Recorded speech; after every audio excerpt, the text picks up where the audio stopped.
श्री श्री श्रीमान महाराजाधिराज राजगंभीर राजनागार्चित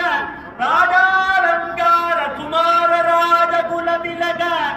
ஈரேழு 14 லோகத்தின் அதிபதி நாடாளும் நாயகன் அழகன் புழகன்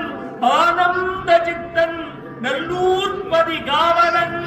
நல்லூர் அடியார் காதலன் அரண் அண்ட ஜராஜர பிரபஞ்சோத்பத்தி நிமித்த காரணன் வேதத்தின் நாயகன் வேள்வியின் தாயவன் முறையாகம பொருளவன் முத்தமிழ் ஆனவன் நல்லூர் கந்தசாமியார் பரிய